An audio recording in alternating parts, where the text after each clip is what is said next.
మొత్తం హనుమాన్ చాలీసా చదువుతాని, బీజేపీ వాళ్ళకి హనుమాన్ చాలీసా కాదు ఏం తెలియదని, పూజ చేసుడు కూడా బీఆర్ఎస్ వాళ్ళకే తెలుసు అని చెప్పిండు.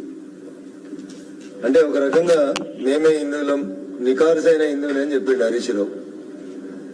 నేను మీ ద్వారా హరీష్ రావు గారికి ఒక 5 ప్రశ్నలు సూటిగా అడగదలుచుకున్నాను.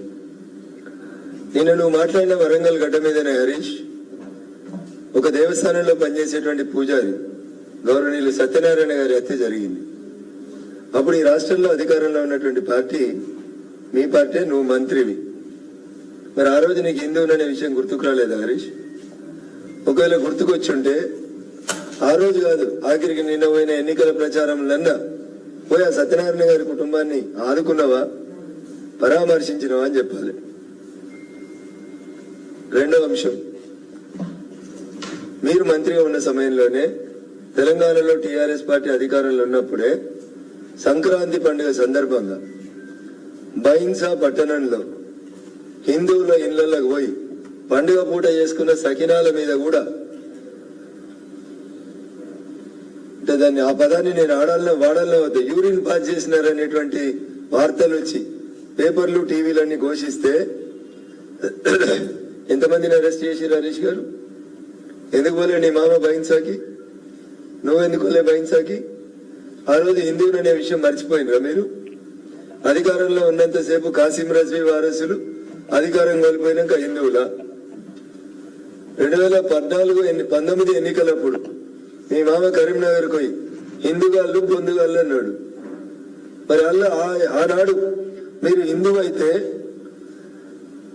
మీకు ఆ విషయం ఎందుకు గుర్తుకు రాలేదు? మేము హిందువులం, మా ప్రభుత్వ హయాంలో హిందువులకు అన్యాయం జరగది అని ఒక మాట ఎందుకు చెప్పలేకపోయినారు మీరు? ఇంకా హీనమైనటువంటి విషయం ఏంటంటే, గ్రూప్ 1, గ్రూప్ 2 ఎగ్జామ్స్ పోతే, ఆడపిల్లలు ఎగ్జామ్ రాయడానికి పోతే మంగళసూత్రం తీసేయమని, మట్టెలు తీసేయమని, రకరకాలుగా ఆడపిల్లకి హిందూ సాంప్రదాయం ప్రకారం ధరించే ఆభరణాలను కూడా తొలగించి ఎగ్జామినేషన్ సెంటర్ల దగ్గర అవమానపరిచిన రోజు ఈ అసలు సిసలైనటువంటి హిందూ అనేటువంటి హరీష్ రావు దాడికి పోయిండు. ఎందుకు హిందువుల మీద దాడులు దౌర్జన్యాలు జరుగుతుంటే నేను నికార్సైన హిందువునని ఆ రోజు ఎందుకు హరీష్ రావు గుర్తుకు రాలేదో ఒక్కసారి చెప్పాలి. ఇంకో మాట కూడా అన్నాడు, మేము కట్టలేదా యాదగిరి గుట్ట, ఎంత గొప్ప కట్టినామో అన్నాడు హరీష్ రావు. ఎట్లా కట్టినావు సార్? ఒక్కొక్క ఎమ్మెల్యే దగ్గర ఎన్ని పైసలు తీసుకురు?